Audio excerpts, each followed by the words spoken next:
Hello, welcome to the Saluki Gamescast. My name is Justin Young. This is episode 37 for February 10th, 2023. Hey-o. Joining me, thank you, Ed McMahon.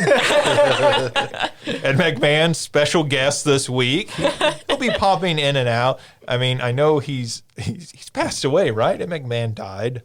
I didn't even know who that was, honestly. I just made that sound because I was familiar with the sound. You don't know who Ed McMahon is? No. Oh, wow. Okay. Sad. You're making me feel old. We already I've heard the established I'm name. younger than you, and I know who it is. I've heard the name. He was Johnny Carson's sidekick. Yeah. Oh. And the way- I know who Johnny Carson is. So he basically played the role like Andy Richter did to Conan O'Brien. Oh, okay. He was Johnny Carson's sidekick on there. That's Ryan Freels that you're hearing. Also, Alicia Utecht and OJ Duncan are here. So we actually have the whole crew back together again after a couple of weeks. Yay! Yay. We miss Mario, but it's good to have the original crew back together and everything. How's everyone been doing? I'm doing all right. I'm very excited. I'm getting my kitty this weekend. So my mom and my sister are driving halfway and meeting me somewhere outside of Iowa City, and we're just getting a hotel for the night, hang out for the night, and I get to get my new kitty. So I've been manically cleaning my house to try and get it kitty ready for him to come in and screw it all up. Right. That's what I was thinking. Like you're manically cleaning it so he can come in and manically make it a mess again. Pretty much. Have you went shopping for your kitten yet? I have a cat tree for him. I have the cat carrier. I have, all the the litter box and all of that. I have, what else do I have? I have a brush for him. I have little nail clippers. Please send us pictures. Oh, I will. I'm already obsessed with him. I've been crying for about a month over the fact that I only have 3 pictures of him from the rescue. Well, that'll be very exciting. And what color is he? He is an orange kitty Okay, I think named Faramir. They will bring. It'll be like he will bring you a lot of love even when they annoy you. I've got my kitty and I'm still excited to see her. It was the day I just got her, and I've had her for 3 years. So I'm happy for you that you get to experience this. Also, all orange cats share one brain cell, so Right? I'm prepared for the derpiness. I know. I've never had cats before. I've always had dogs. But one of my friends, when I told her I was getting a cat, and for me it's an emotional support animal, and so she was like, "You want a male cat because female cats tend to stay wary for longer. All male cats are himbos. God. They're Garfield, just everyone. dumb little lovers."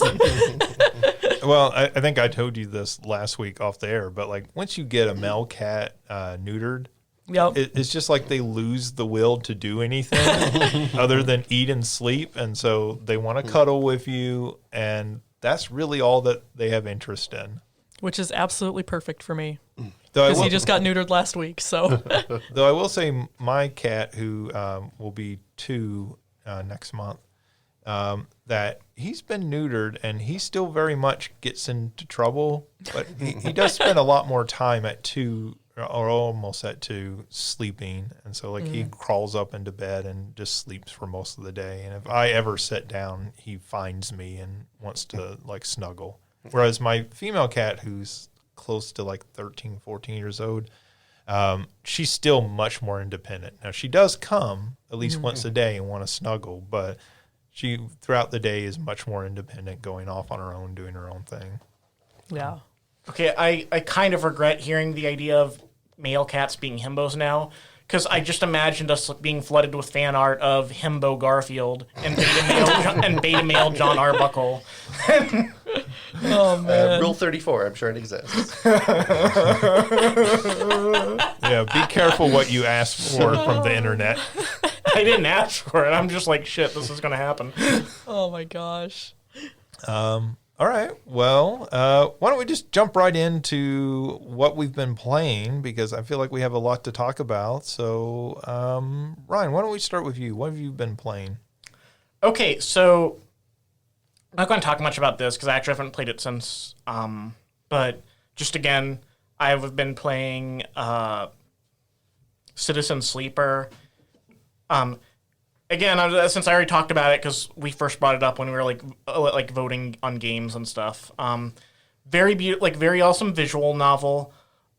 It's not perfect. It's not my favorite game ever, but I think it's it feels like a prototype for something cooler to happen later. But it's already like really interesting on its own right now. It's a cyberpunk game where you are a robot with another person's consciousness in you, from a person that sold like their soul or their consciousness to a corporation to work for them because they were promised a good future. And guess what? Under super hyper late stage capitalism, they got screwed. So now they're escaping and they're on a satellite planet that was built, and they're trying to kind of make their own living in life. And you have to like roll dice and mitigate them to make decisions on what you do.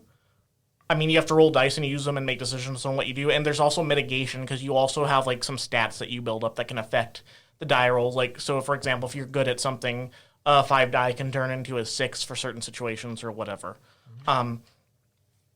It's got really beautiful character designs. I haven't played it much since we last talked about it, but I like cyberpunk stuff. I like that as a theme. I like the ideas that go along with it, and this game does a really beautiful job implementing those. And I like the way that the characters the way they talk about how the character processes the world around them and information. They're doing it like because it's an android or cyborg, but it does feel relatable to neurodivergence. That's the rest I'll say about that, though. Other than that, I finally have played. I've played a couple games. And I started a third one. It didn't work out. The first one was Super Smash Bros. Ultimate. I never actually got to play that before because I mostly play single-player games. And that's something I'm like, I don't want to get that unless I play with friends. But like if one of our fellow podcasters who's been on here before, Carly, me and her were hanging out. And we played that one. And I really enjoyed it. I was kind of surprised by how well I fell back into it. Like, I wasn't perfect. I was a little rusty. But despite the fact that it's been like maybe 7 years since I played a Super Smash Bros. Game, I felt like pretty comfortable getting back into it. The weirdest part was I tried out Pac-Man, and as soon as I started trying to control him, I'm like, I hate this. And then I did better with Pac-Man than I did anybody else, which was really weird because I hated how he controlled it first. And it still felt awkward throughout it, but somehow I beat everybody else with 3 lives left. And I didn't do that with anybody else. The only other person I think I won was Mario, which was weird to me because Donkey Kong used to be my go-to, and I didn't do as well with Donkey Kong in this one. They tweak them between games. I mean, they don't play exactly the same from game to game. Oh, no, I know. I think I saw someone talk about the differences between Melee and Brawl and this. Right. And I want to try Donkey Kong again, but I didn't start off as good with him. But I have no idea how I did so well with Pac-Man, that creepy-looking creature. Because we were talking about that. We were talking about there's something about, some things look cute, like Kirby, right? But there's also some characters that just have their faces on their torsos and don't have heads that just look really creepy, and Pac-Man is one of them. Goombas. I don't know. They got shoes for legs.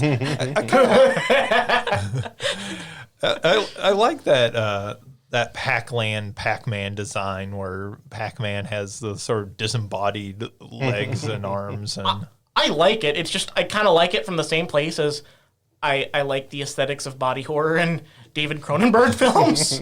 It's almost, it's not the same thing, obviously, but it's almost like coming from a similar place. Like, whenever I draw Pac-Man, because I sketch him sometimes, he always looks really creepy. I give him, realistic teeth, and I make him look really wrinkly, and sometimes I draw very muscular legs. That's on you. Don't blame Pac-Man for that. Oh, I'm just saying the cute cartoon version, the cute, quotation marks, cartoon version of him is also creepy. But you're the art team from Sonic the Hedgehog movie who did the first draft of Sonic the Hedgehog. You caught me. I wanted my David Cronenberg horror hedgehog, and they took it away. But anyway, but I really enjoyed the game overall. It was just weird that of all the ones I did best with, it was Pac-Man. Because I felt like his control felt so clunky to me. Like, he felt the worst to control. But I somehow found a way through, and I almost want to play them again because I want to figure out how did I do that?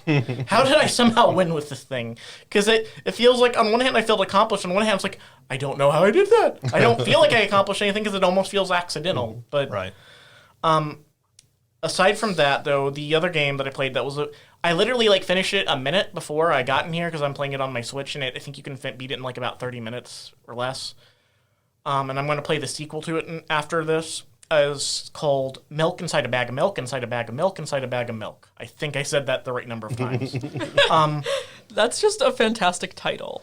It is, and the sequel is Milk Outside a Bag of Milk, Outside a Bag of Milk, Outside a Bag of Milk. So this is a little visual novel, and it doesn't like occupy the same place for me that say because I've told everybody that I don't talk about it as much as AI, the Somnium Files, but my deep down favorite visual novel that I've played and like one of my top 3 favorite games of all time is If Found. Mm-hmm. This kind of feels like it hits close to that, and that it is using the visual novel to like in its own creative way tell a very important story about like marginalized identity. And this, though, here it's focusing on neurodivergence. It doesn't specify what neurodivergence the person has, and at one point it even breaks the fourth wall with the character talking to you and saying, "I don't feel like talking about, what's going on here." But basically, all that's happening is you're a neurodivergent character that is very traumatized that is trying to go outside to buy a bag of milk to the store. That is all that is really happening here. But in the process, you don't know exactly what's going on. There's a conversation being had, and you're controlling one part of it, sort of controlling it. Sometimes you only have one option. Sometimes you have an option of 2 things, and you're not, when I'm thinking of this, trying in the framework of how I'd actually respond to somebody that's going through what they're going through, I'm not happy with either answer. But I feel like that's kind of the point of it. And you don't know if this conversation is happening with another person or if it's in their head. If this is something concerning dissociative identity, where, in dissociative identity, you have alters, which those are what have been called the other personalities and such. Mm-hmm. As far as I understand, this respectful language and compassionate language is alters. That's the language I hear people with DID use. But I don't know if it's just them criticizing themselves, because, sometimes you don't necessarily, because when I think of how my anxiety works, I don't necessarily have another personality, but sometimes I have warring sides of myself, one that's like being anxious and trying to get through something, and another part of myself that's just like very critical and like, why the hell did you do that? Like, or something like that. It's the 2 wolves inside of you. Yeah. The 2 wolves. The 2 Waluigi's, if you will. Anyway. Oh, God. Anyway. Why would you say something so controversial and yet so true? But...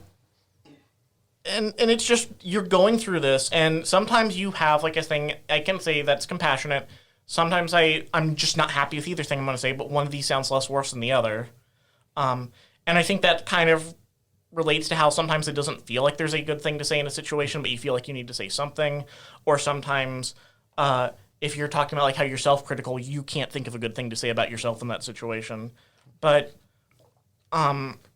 eventually, the way I carried it out, I think it could have gone a couple different ways, but I did go out and get the bag of milk. And there is a part where the character breaks the fourth wall. I'm sorry, it's just funny. Like, I finally did go out and get the bag of milk. Like, this is the culmination of an entire game. So. And then they break the fourth wall, and they just talk to me for a little bit.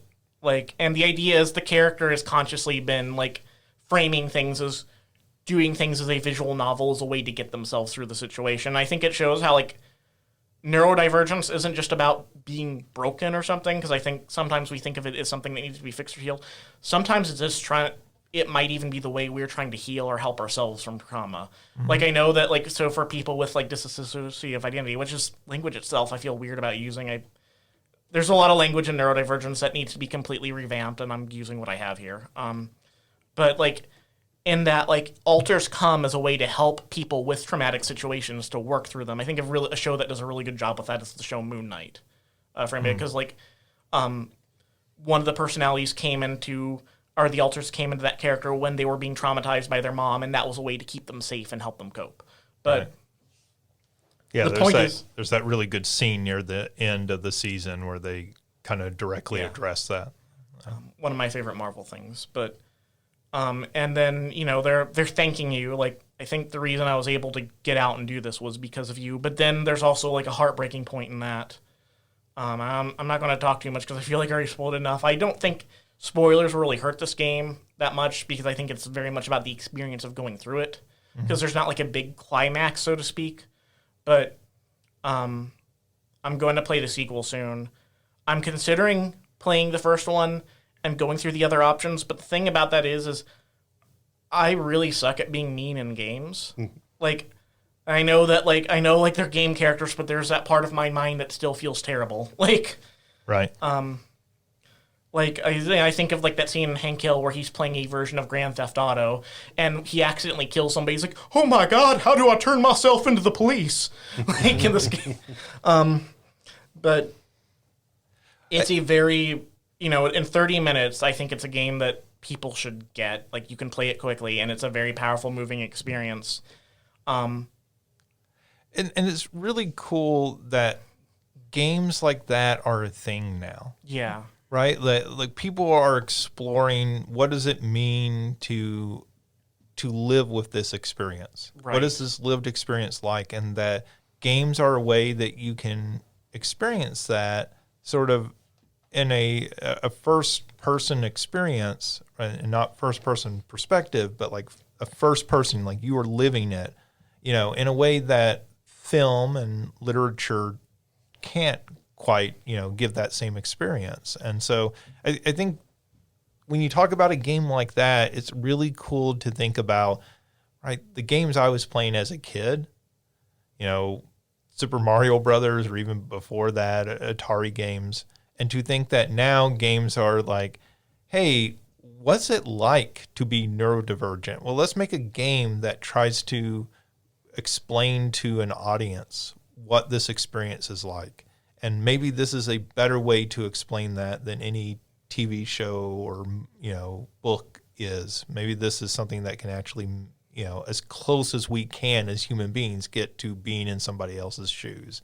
And, that's just really cool. Even if it's not somebody's favorite game, it's really cool that that's out there getting made. Well, I also want to highlight, you said that the character literally says, like, I don't want to disclose what my specific neurodivergence is. Right. Like, that in and of itself is huge. And you think about neurodivergent characters that have been adopted by the neurodivergent community as neurodivergent or that are coded to be portrayed that way. The two big ones from the last 20 years, Sheldon in Big Bang Theory and Abed in Community. And both of those shows, the creators of the show talked about they refused to give an actual diagnosis because they didn't want to have to adhere to any real situation. So, like, Abed is typically coded and understood as an autistic character, but Dan Harmon refused to ever confirm that because if he was ever going to do something, he wanted him to have the possibility to do something that, quote-unquote, wasn't autistic, whatever the heck that means. And so I really appreciate that they're, like, acknowledging, like, it's not just out there, oh, it's neurodivergent, but we're not going to say what it is, but actually claiming that as, like, I'm giving you the broad label intentionally. Right. And I think I appreciate what your point there, because I think that, highlights, that, doesn't just highlight, you're getting at this, like, that as far as not stating what a neurodivergence is, there are great ways of doing that. There are ways where a character, like, is definitely very identifiable in one way, but that leaves them open for multiple people to identify them. I think of Luz from the Owl House. I definitely read her as having ADHD. They never say that directly, but I definitely read her that way and feel that way. And I think maybe, like, not stating in her case while also having a very consistent character leads multiple people to identify and feel represented within her. And in a show that is very intentionally going at neurodivergence to the point that the creator said the third season is largely about neurodivergence as a theme. And I think that, like, this is an example of being open about it, because I could see identifying this character from the perspective of having OCD, because there's, like, I see OCD, like, parts of being OCD in this. I also see parts of anxiety for sure and dissociative identity. But then there's like that really lazy way, right? Where it's like, I just don't want to feel beholden to anything when I'm writing this character. And that, and that's not compassionate towards neurodivergence. That's not trying to give them representation. That's not giving them a character with layers that can be read and understood with multiple ways, or in a character with multiple possible intersections. That's just shitty writing. Right. And I think one of the keys in you describing this was that the character sort of, looks out, breaks the fourth wall and says, hey, I'm not going to, diagnose myself for you. Which is giving the character an amount of agency, right? This isn't the creator. This is the character having that agency to say, I don't have to share with you, right? Like whatever I'm dealing with is not something I have to share with you. I don't have to speak my truth to you, which is, I think, something that often in media gets overlooked because everybody has, characters are often there if they are quote unquote different or outside of the norm, right? They're there to make some sort of point. And to have a character who's just there saying, I'm living my life, and the details of that life are none of your business, right? Is kind of cool. Yeah.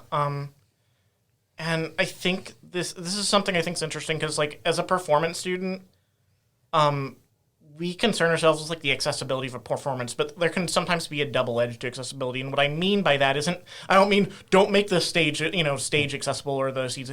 What I mean about that is sometimes the amount of information the audience wants the performer to give them in order to better understand it might not fully be at the consent of the performer. Because I know some of my performances in the past got critiqued for, and I'm not saying I'm a great performer or anything. I don't see myself that way. I'm seeing myself as more theoretical and stuff. But how people wanted sometimes more of a direct insight into what was going on with my performance, or how, because I was using those to work through my own stuff. And it's I'm not beholden to make this super clear for you. I can just use this performance to work through my own stuff. There's a limit to how much I owe you. And I don't owe you anything here, but so yeah, I feel like I'm spiraling here, but yeah. I mean, I think your point is that somebody's identity is not owed to the outside audience, right? Yeah, and I think giving a character within a video game that sort of agency, right? I feel like we're talking about neurodivergence here, but I feel like we talk about this probably more commonly about LGBTQ characters, right? Well, what are you? Are you bisexual? Are you gay? Are you? I think that's none of your business to a large degree, right? And that character doesn't have to being able to keep that to themselves is part of a character's agency, and that's cool to see that being represented. Right. And I'm curious to see how that's going to complicate further as we talk about the intersection of neurodivergence and queer identity with neuroqueer stuff. And sorry, Alicia, you were saying something? Oh, I was just saying too, with characters and with performers as well. I was thinking, was it the actor from Heartstopper who got pressured into coming out because, and it's like Ryan said, that you're allowed to have parts of your identity that you don't just spill out to everybody.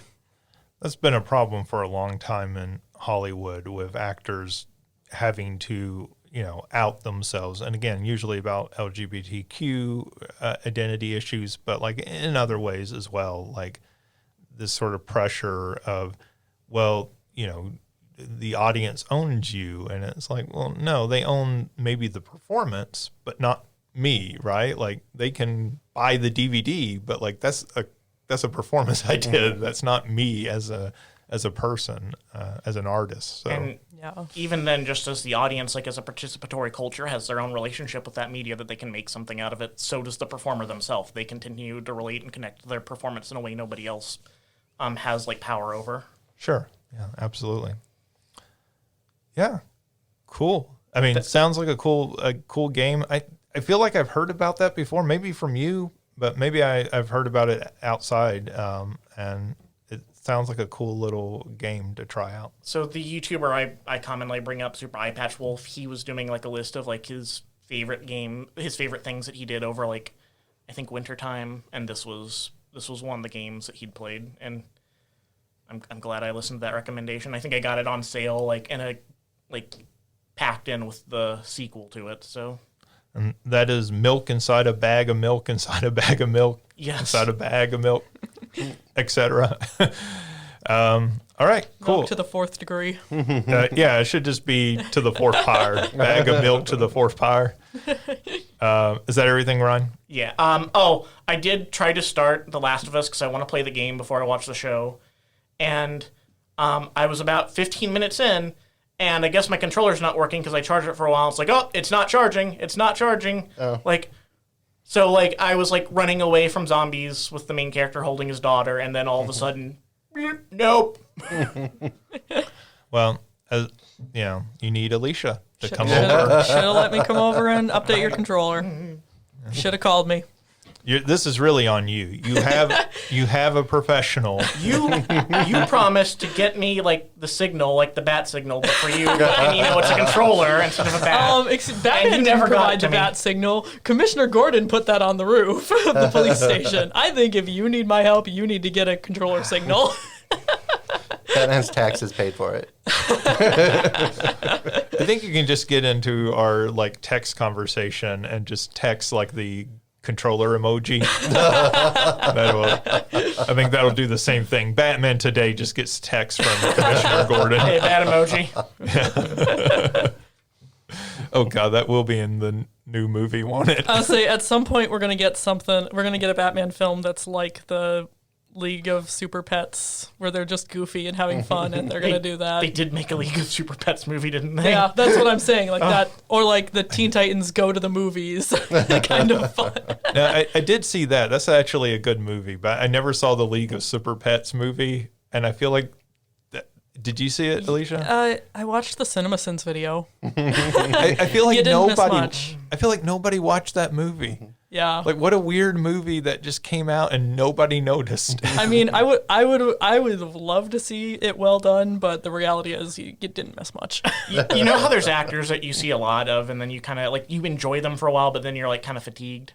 I kind of feel fatigued with Dwayne "The Rock" Johnson, and I think Black Adam's because of it. I think I saw that movie, and I'm okay. Yeah, well, I think a lot of people had that Black Adam reaction. Yeah. Alicia, what have you been playing? It has been a very busy week for me. Again, we're not even at that time of the semester yet. Not yet. It's always that time of the semester, Alicia. But I have been, since the Nintendo Direct the other day, which I know we're talking about later, but the preview for Kirby's Return to Dreamland Deluxe sparked me back on that. So I have been playing a little bit of more Kirby in the Forgotten Land. I'm at 96% completion. There's just a couple of those hidden Waddle Dees that, complete this battle with no damage that I cannot get. So that has been my struggle, has been trying to figure out how the heck, and then the minute you take damage, you have to start all over. I'm just one of these days I'm going to do it. Well, it's good to have a long-term project. It's not like you don't have any other as you go through grad school and start dissertating soon. No, I don't have anything else that I'm supposed to be doing. What are you talking about? All right, so is that it? That's really been it. A little bit more running around doing raids in Pokemon Violet, but nothing really significant from that. I haven't had a chance to. Maybe next week I'll have time. I do kind of want to start a a monotype challenge. So I'm sure with a new kitten you'll have all sorts of free time to. Yeah, they won't disrupt games at all. No. Well, no, of course not. As you're setting playing a game, they're not going to be climbing up your back and over your head and everything. As they should be though. Because that's the beauty of if I stream this on Twitch, then my online friends also get to see my kitty. So it's really a win-win if he's snugly while I'm gaming. Oh God, that reminds me when I was also when I was trying to play The Last of Us. All of a sudden, like as soon as I start that game, all of a sudden, meow, meow, meow. And I guess I forgot to say also I've just been playing more Marvel Snap, and I finally got the Peter Parker Spider-Man card, so I'm happy about that. Cool. OJ, what have you been playing? I've been super busy this week too. I've been running nonstop for probably the past 7 days. Beating me up in the parking lot. Yeah, I had to make up for lost time, and Had to hunt them down since they weren't here for 2 weeks. yeah, It's like OJ's like, I don't have to play Streets of Rage. I live it. I am a Street of Rage. I am the rage. Or I'm OJ the Street, and I'm full of rage. Well, we'll see. One or the other. Rage inside a street, inside a... But are you raging against... Which machine are you raging against? Is it All the of PS5? Is it the All of Xbox? them. Rage Every inside a single street of one. rage, inside a street of rage. Okay, there we go. Raging against TurboGrafx 16. Best console ever. That's a good console to rage against. Bonk's Adventure, I guess. Was that Turbo? Yeah, Yeah, yep. Bonk's Adventure. I wanted to play that so bad. And I finally did at one point, and I was like, oh, Yeah. this is a game. It's more disappointing than you hope it Yeah. will be. And then the shooter that they did, Air Zonk, is actually pretty good. The Bonk games they're fine, but like they really do kind of fall into that milieu of like 16-bit platformers. Yeah, because I remember we were pretty poor when I was growing up, and I didn't get to buy most systems, but sometimes we would have some money and we could rent one. And I rented it from People's Choice in Zion, Illinois. And they're a pretty awesome rental store. I don't know if they still exist or not. Most of them don't. But so we rented a TurboGrafx 16 and Bonk's Adventure. And so I spent money to sit there and just play. I mean, I didn't spend as much as buying it, but I was sitting there like, oh, this is horrible. Like, I had some of those Tiger game handheld game things that were Yeah. more fun than Bonk's Adventure. Oh, So Dang. Don't sugarcoat it. Tell us how you really feel. I don't know if I'd go that far, but well, that's how I felt at the time. But I've been really super busy, and I haven't had a lot of the chance to play stuff. So I've been just playing little bits of games on my phone in between like meetings and stuff. I made it to the quote unquote end of Vampire Survivor, so I saw the credits. I mean, there may be more credits than I saw because more stuff just keeps on opening up. But I was a little mad because I was playing a lot and like trying to unlock characters and do all of the unlocks. And there was something that I unlocked and I couldn't find it, and I was wondering what it was. I can't remember the exact name, but it was a new level and I couldn't find it. And I knew it unlocked, but I wasn't searching for it super hard. But I kept on like going through and getting level 80 with characters and doing all kinds of other stuff in the later levels. And then I realized after looking it up, because there was stuff that was supposed to be unlocked and I couldn't find it, that it was before the first level is when it showed up. So I had been playing probably 4 days trying to figure out what I was supposed to do to get to this. Gosh. But I just never scrolled up to before the first level. And I'm sure I scrolled past it because I was like, oh, first level, I'll scroll past it. I feel like we've all had game moments like this before. Yeah. Yeah. it didn't take me 4 days, but there was a delay before I found it. And because I actually had to look it up, and then because I was really trying to not look up anything because I knew a lot of things unlocked, and it was like, oh, here's this, and this is you have to type this in the screen or on the first screen, and I was like, what? How do you type? Like I'm on a phone, I can't just pull up the keyboard, and because I was thinking just like it was like a cheat code, like on the front screen you would type something in your keyboard. I was like, well, why'd they leave this in the phone one if I can't do it? But then I looked it up and found out that you have to unlock the ability to do that, and it was through that level. So I got past that, and that was good. I saw fireworks, which was pretty sweet. And then so more stuff unlocked and more secrets opened up because of that. So I have a lot more to go on. I thought I was close to the end, and then bam, everything opened up again. Yeah, that game does that to you multiple times, which is why when I tell them to play that game and they're like, yeah, this is kind of fun and everything. It seems interesting. And they're like, but I'm just blowing through this. This isn't going to be much. I'm like, yeah, wait. Yeah. Because it's just like, it's an onion. It keeps revealing new layers to it. It's like ogres. Yes, it is very much like Shrek. Vampire Survivors is the Shrek of video games. Yes. Oh God! Please let there be a Shrek expansion or like a Shrek version of. But when do we get Holding Out for a Hero? It can be like a rhythm game too. They will probably add a rhythm component. They're still updating that game. They're still adding new things. Like even into the new year, well past 1.0, they're still adding new stuff into that. I just saw a patch that said they had added some new stuff, and I was like, whoa, what? Like, I am never going to be done playing this game at this rate. and I've done every single achievement, but they just keep adding more. Just on a random note, I just want to say I did see Puss in Boots: The Last Wish, and it's the greatest Shrek thing I've seen since Shrek 2, and I prefer it over Shrek 1. So I was gonna say I saw a lot of people talking about how it was unironically amazing. Oh, Yes, right. I've seen a lot about it. I kind of want to go see it. But they obviously, like, animation-wise, it obviously takes a lot of notes from Spider-Man into the Spider-Verse. I mean, and I don't know if I'd put it on par with that per se, but it's really pretty and it's really good. And like Puss actually has like a very awesome like character arc in it. The villains are awesome. I love. I've heard a lot about the Big Bad Wolf.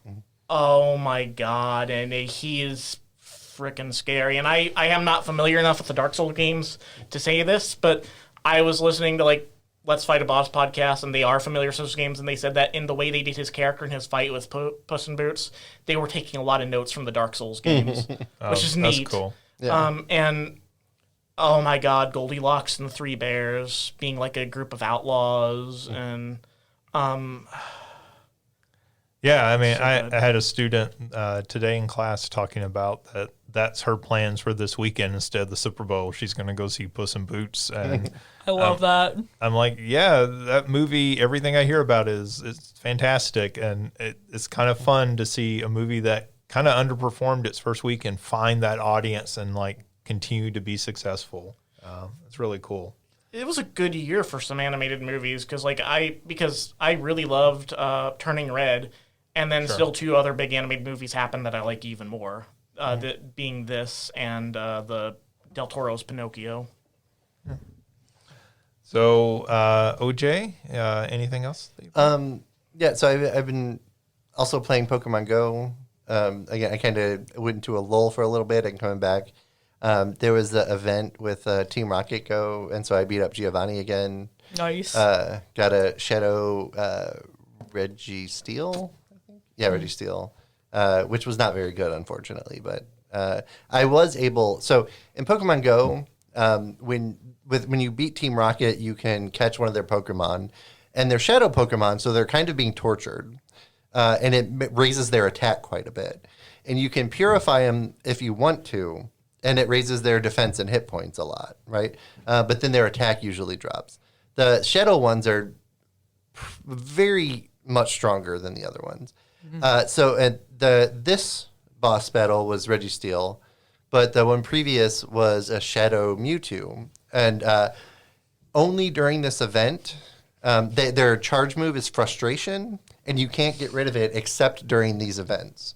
And I forgot to do it for my Mewtwo last time, but I finally got to do it this one. So now I have a Mewtwo with Psy Strike, and I'm also going to have Shadow Ball once I get enough Stardust. So is Shadow Nice. Mewtwo like Mewtwo cosplaying as Shadow the Hedgehog? He's so cool. Pretty much. He has a gun. Ash tries to punch Mewtwo, and Mewtwo just like shoots him. Like, Oh man. Essentially, yeah. But Shadow Mewtwo is like everyone has different strengths and weaknesses, but overall, Shadow Mewtwo is pretty much the strongest that you can get. So now I can finally use mine because I got rid of Frustration, and then there's another event that happened where it was counting how many gifts people sent across the world, and then we hit the target worldwide for gifts sent. And so right now there's extra candy for transfers and extra XL candy.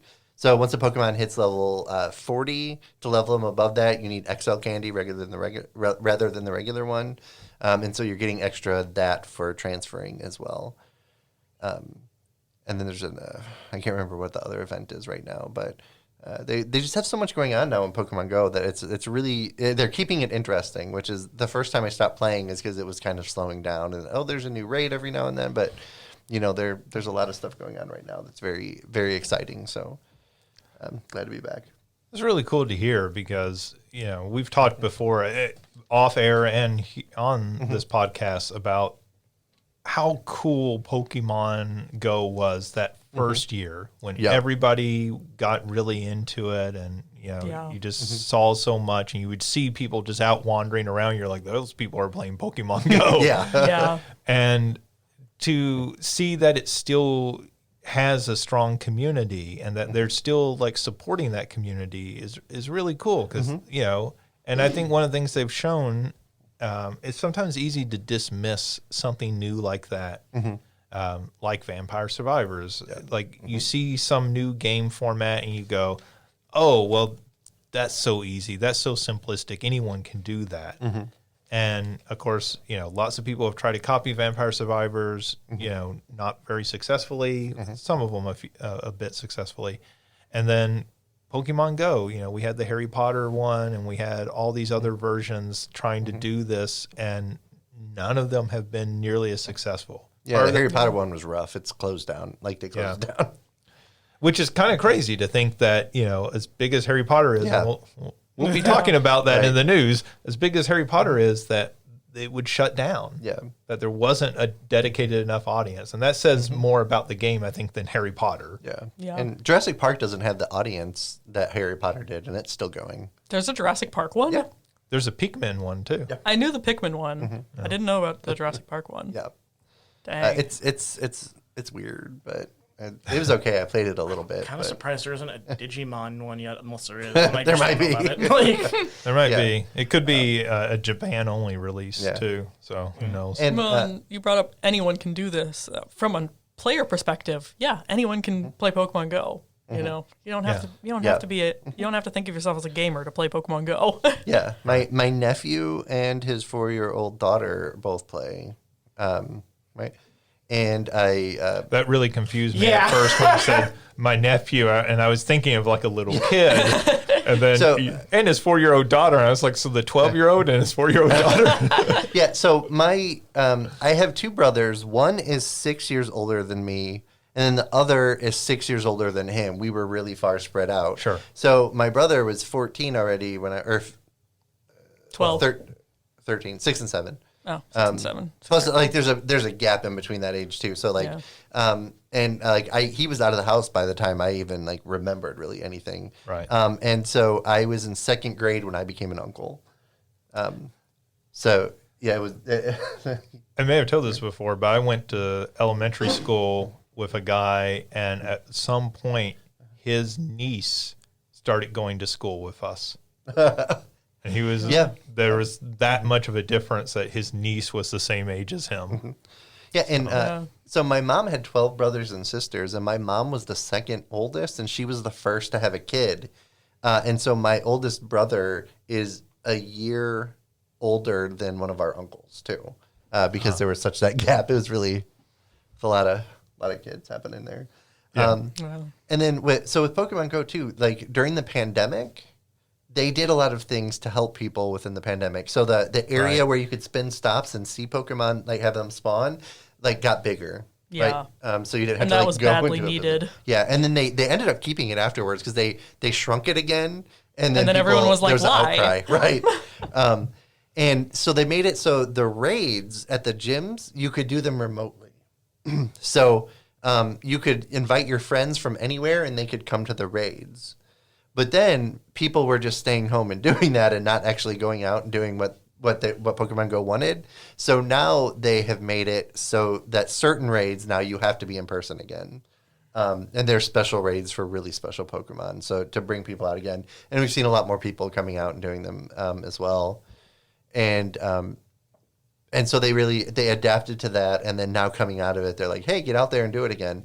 And one of them is the adventure incense. So everyone has this once a day, and it's a 15-minute incense, and you have to be walking. If you're not walking, nothing spawns. But then if you are walking for that 15 minutes, and you have a chance to get Pokemon that don't normally spawn there, and a very small chance to get certain subsection of the legendary birds, the Galarian, I think they are, or Hoenn, maybe. No, the Galarian. Galarian? Okay. Yeah, the Galarian version of the legendary birds, the only way you can get it is through the adventure incense. So actually, Mario and me have started, I was doing it for a while, and then prelims came and I stopped. But we're starting it again every day, doing the 15-minute walk just to do that adventure incense to get it. So it's got me out doing stuff again. That's why I started playing again. Mostly is to do that. So, yeah, that's great. That's just really cool. I mean, yeah, they're really trying to keep it original and keep on adding stuff for people to get out there. Right. All right. Is that all? Yep. Okay. I played a few different things. None of them for a ton of time, just because I haven't had the time. We'll talk about this with the Nintendo Direct, but they released Game Boy emulation on Nintendo Switch Online. So I did check that out a little bit, and I can talk about that more when we get down to the Nintendo Direct, kind of how that works and everything. One of the things that I did play was WBSC eBaseball Power Pros on the Switch. Which I played because since I can't remember the full name of it other than Power Pro Baseball. That's the one we were all on the edge of our seats waiting for, Yeah, I know. So it's only $1. This is a long-running baseball franchise in Japan that has rarely gotten ported to the U.S. It has a few times here and there. And they are kind of making a big push, and so they marked it down to $1, and it's a lot of geared towards online play. So when you first boot it up, one of the things it does is make you go through this character creation and setting like your region, where you're located, and all this stuff. So it very much is online focused, but you can play it in a single player mode, and it's a fun little kind of old style action baseball game. It's a little hard to find the one-player mode at first. At first, I was like, is there a single-player mode? I think there is. This is how people have been showing it. But once I got into playing and everything, it's pretty fun. And I don't know that it's something I'm going to play a whole lot of, but for $1, if you're just looking for a more action-oriented baseball game, a more arcade-style, let's say, baseball game, this isn't a sim like the show.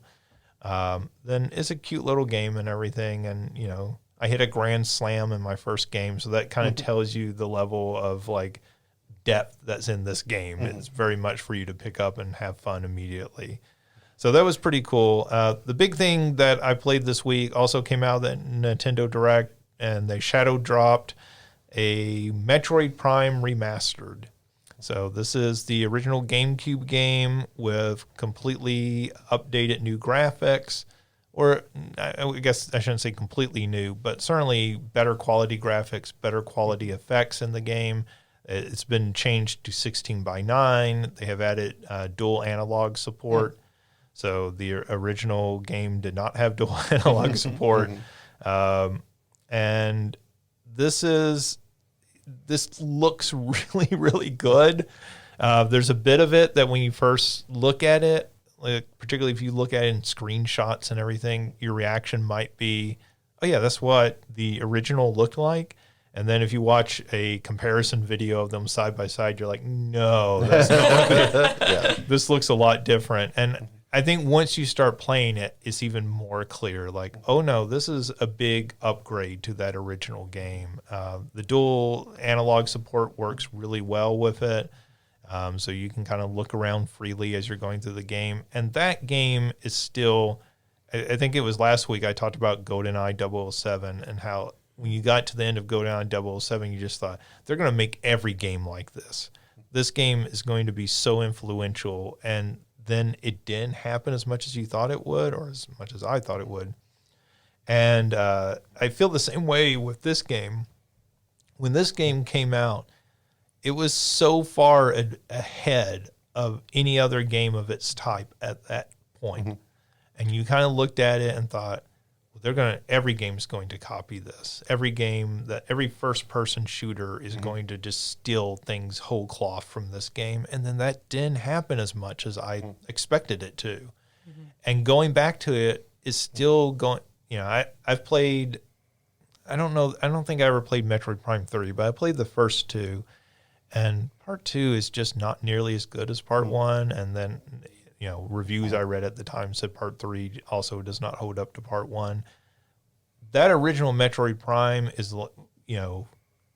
legitimately on a list of the best games ever made. It's so good and it holds up so well. And going back and playing it, it holds up certainly much better than GoldenEye does. GoldenEye shows its age, and they didn't do any work basically on that. Whereas this, they actually did go back and do the work, and the changes that they've made have been very smart. And if you've never played Metroid Prime, this is the one to get. This is the version to get. This is the way to play it now. And it is. They're selling it discounted. It's $40 versus a full $60 game. Oh, nice. And if you want to play this game and have never played it, this is the way to play it. And it will hold up to any game being released today. Like if this game was released as a brand new game here today, it would already be people talking about, oh, this is on my Game of the Year list. Wow. And I think it just holds up that well. And, that was a very smartly designed game for its time. And, it's still just a blast to play, and it still very much captures the first time playing Metroid. I rented it in a store, and I didn't know anything about Metroid. And of course, you get the photocopied instruction manual, and you're like, I don't really know what I'm doing here. And I remember it just feeling, that feeling. I think Super Metroid captures this well. That feeling of isolation. That feeling of I'm in this alien world and I don't know where I'm going or what I'm doing, and just kind of, stumbling your way through it. And this game recaptures that extremely well, but it does it in 3D, right? Mm-hmm. And so you're into this alien world and you're wandering through it, and every time you walk through a door, you have no idea what's on the other side of that door. And it's always kind of a pleasant surprise of, oh, wow, this is cool. This is something new to see and worthwhile exploring. And, that's that Nintendo magic. And, Retro Studios, the studio that actually made it, but, they were making this working with Miyamoto and working closely with Nintendo. And Miyamoto's working hand in hand with Tommy Tallarico. Right. Yeah. Tommy Tallarico, who said he worked on this game, which, he did nothing on this game. Yeah, that insane H-Bomber guy video. You just watch that video all about Tommy Tallarico. Tommy Tallarico is a human being who exists. That was just a great true crime documentary is what it felt like. Right. I mean, I know he's not a serious criminal, but that's what it felt like. Yeah, it does. Just the presentation of it. But this game is it's still an amazing game. It's still worth playing, and I think at $40 this is the right price for this level of remaster. And there are other ways to play this game through emulation and everything, but if you want this updated version, it's a really good updated version. I'll take a crack at it. And also, Tommy Tallarico, please send your angry email to I'm glad I never played this one actually. I played, I think it was 2 on the Wii. Maybe Metroid Prime 2 on the Wii, and I liked it well enough. But hearing this, I'm really glad. I'm really excited to play it. Yeah, it's one of those many great games that it kind of embarrassed to say I passed it up on. Well, I mean, there's games that we all miss along the way, and I think 2 is also a very good game. For me, 2 lacked some of the cohesion. 1 feels more like every element works perfectly together, where 2 felt a little bit more unwieldy with that. But 2 still, I say that it's not as good of a game. that doesn't mean it's a bad game. Right. Metroid Prime 2 is still a very good game, but this one is an all-time classic. So, yeah, Metroid Prime Remastered, still worth playing. Let's move over to news, and the big news of this week is that we had a Nintendo Direct, and a whole lot of things came out of that. Not a lot of big first-party new announcements, things that we didn't know previously, but they did show off a lot of third-party games and everything, so there is quite a bit here to kind of talk about. They gave us a new Pikmin 4 trailer, this one that better shows the actual gameplay of the game and introduces us to the Pikmin dog. Yes, the doggo, the ice Pikmin are so chonky, and I love them. I love the doggo. I am so excited. That should have been the name, not Pikmin 4, Chonky Pikmin. Well, this is one of those games. I never played any of the first three, but my all-time favorite YouTuber is a Let's Player called Roam Mithril, and his Pikmin 1 run is my go-to when I'm having really bad mental health. It's just so calming. It's so perfect. It's not, I mean, I know when you're playing it and you're on that timer, it's overwhelming, but watching him play it, it's not overwhelming at all. And so I am super excited to be able to actually play Pikmin 4. Yeah, when they showed the dog jump into the water and the Pikmin all climb on its back and it takes them across the water, I was just like, okay, you're going to win over a lot of people with just that shot right there. That's very charming and clever. Yeah, I'm surprised to hear myself say this because I've never honestly been into Pikmin. And I think I have tried to play it and I just couldn't get into it. And I'm kind of curious to give this one a shot. They showed off a new Samba de Amigo game, Samba de Amigo Party Central. This will use the Joy-Cons in place of maracas. So the original Samba de Amigo, you could actually buy a pair of maracas to play the game with. So that's amazing. That's kind of sad. I hope somebody will release a pair of maracas to play with this. But just the fact that they're making a new Samba de Amigo game is really cool. Samba de Amigo comes kind of from that old Sega, sort of the Dreamcast era of Sega, where Sega just made bizarre stuff. And that's the Sega I love. That's the Sega I think of. That's the Sega that made a fishing game and created a fishing rod controller. Exactly. And made Big the Cat so they could sell that. Right. So, that's the sort of stuff that I just love about video games is when people get weird, and big AAA publishers don't get weird anymore. And so I love it when they go back and are like, hey, remember when we did this? Remember how weird that was? There's been enough time now that you all buy this without thinking, right? So, there's always the hope that their next project is, well, we'll just make a new Seaman game because, it's been enough time and it's weird enough people will just buy it. So that's the one with the talking fish dude, isn't it? Yep. You could do it in cast Jason Alexanderism. Leonard Nimoy did the voice last time. Go for a different field here. So they also showed off a new trailer for Dead Cells Return to Castlevania. This is the DLC for Dead Cells that it has, they showed off Alucard and Richter Belmont as part of this. Dead Cells is a fantastic game. Yeah. This is like you put peanut butter in my chocolate. You're taking a great concept and put it in another, and I'm extremely excited for this. Me too. I am ready. This reminds me of the what is that game? Crypt of the Necrodancer. And they made the Zelda version of it, where they just took Zelda and put Zelda and Crypt of the Necrodancer. And that's what this reminds me of. I love that. And, Konami, to their credit, right, which is not something we can say very often. Shots fired. With their announcements last fall for Silent Hill, it's like Konami's just getting weird with their properties. And now they're doing this with Castlevania. And if this is the future of Castlevania, we're going to take Castlevania and have different publishers who make cool games do cool stuff with Castlevania. Yes, please. Like that would be fantastic. And watching just the short trailer of this, I kept thinking, just let the Dead Cells guys make a whole Castlevania game. Yeah. Absolutely, yes. Yeah. It's such a fantastic game, and if you're not familiar, Dead Cells is it's a Metroidvania game, but it's also roguelike, so the levels change every time you're going through it. And so there's a specific way that you can go through, and there's multiple paths that you can go through. But the levels are different every time, and then you're collecting weapons that you can start off with later and stuff like that. So it's so fantastic. It's a great game.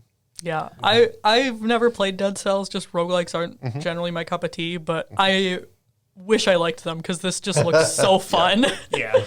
I'm excited to watch other people play it. They showed off a trailer. I guess this had been previously announced, but I don't think a lot had been shown of it, for Tron Identity. I had not heard of it being announced before, Okay. and I love Tron. Oh, okay. Well, I immediately actually did not think of you. I immediately thought of Ryan, because this very much looks like a visual novel. There looks like there's some puzzles in it, but like a lot of how you're interacting with this is a visual novel style with like choosing, dialogue and that sort of thing. Which is what I like with longer ones. Like with shorter ones, like you found, and milk inside a bag of milk inside it. You get it. Like I'm fine with mostly like text selection, but like when I have a longer one, I want something else going on along with it. So yeah, I'm curious about this. And like as long as like Jared Leto stays out of it. I mean, I think it's just surprising to get something new with Tron, and certainly this like story-driven Tron material, right? Versus like we're going to get a small light cycle game. I could see that happening, but I will say I'm kind of sad that we don't have like a ride the light cycle, do the disc fights. Like I would kind of want more of that than a visual novel for Tron. right. But also, I'm just really excited because it's new Tron content. I mean, if there's new Tron content, well, I think there's more hope for those then. And two, Exactly. Who knows? Maybe like some of that will show up in it. Like I don't know, but Well, I mean, we are getting a bit of a Tronazance right now, so we're getting a third Tron film is in the works. Yeah, they've been saying that for 8 years. Well, they apparently have moved ahead at this point, so I'll believe it when I see it. they have this film, they have this game, they have the new ride finally opening at Disney World. they need to get rid of Jared Leto. So, I don't like that man. I mean, it seems like they're trying to do a lot with Tron for the first time in a long time, right? So, Yeah. hopefully there's some success, because Fingers crossed. that last Tron movie has an amazing soundtrack. Daft Punk is phenomenal in that movie. So I've never been really connected to Tron, but I actually made a lot of money off of it. Capitalist. Not a lot, like I didn't make millions, but I made money off of it because Guys, I created Tron. yeah, and been in Post-its too. But, He worked with Tommy Tallarico. so when I was in Second Life, I was going to an 80s themed party and I wanted to do Tron. But all of the outfits that people had made were like too updated version of Tron. Oh, yeah. I wanted like an old original Tron. So I made one with my very poor art skills and transferred it into Second Life, right? But everybody was looking for a really poor one that matched the movies rather than like these updated ones.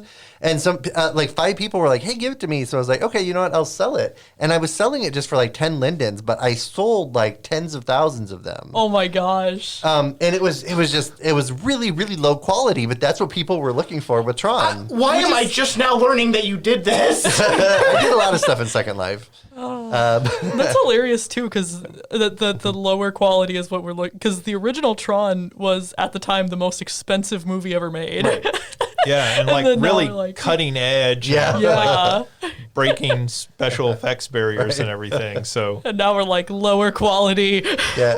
though, I mean, when you go back and you watch that film now, Oh yeah, it is very dated. that is one Yeah. thing that the two things that Tron Legacy did right: the music and the visuals. Right. Yeah. And so people, the ones that had been made that were already existing before I did it, were like actual like it looked like a bigger outfit than it was, not just like the bodysuit type thing. Yeah. So I just made that really low like bodysuit with the lines on it, and that was it. And people loved it. That's awesome. So really weird asking this, but so is the first Tron movie good? Yes. Okay. I think just rolled his eyes. I think if you watch it knowing when it was made, yeah. I'm fine with like making like about like It's not phenomenal, but it's good. Yeah. I think Tron has always been more style over substance. And so I think Tron is, if you go in with that expectation, that this is just like a cool for, early, 1981 or so for that film. Yeah. Like this is sort of, our first foray in broad entertainment of like tackling this whole idea of like, what if you could go inside your computer and what if you just made it look really cool and everything's sort of like neon and glowing. And I think that helps, right? And then the second film is all style over substance. Yeah. And so if you can go into that going, there are amazing visuals and there's an amazing soundtrack and nothing else matters. Yeah. Then you have a good time, right? And Yeah. I think people who go back and are looking for another Star Wars are sorely disappointed. Yeah. by it, 'cause I don't watch it expecting it's Star not Wars. that. Yeah. It's not Star Wars. It's not The Godfather, but it's a fun It's just not The Godfather. it's a fun couple of movies. I'm not laughing because, like, of course it's not the quality of The Godfather. I just like that random comparison. It's Well, my Godfather brain 3. Because I was like part 1 and part 2, where both are phenomenal, and it's not, but it's good. Tron is the Godfather 3 of video game movies. Godfather 2, Pacino Boogaloo. They are doing a remake of Ghost Trick. So that's pretty cool. They showed off a game called Deca Police, which is a very sort of anime investigative game, which looked pretty neat from the trailer. Curious about this one because I do like the detective theme. Like, I have fun with that.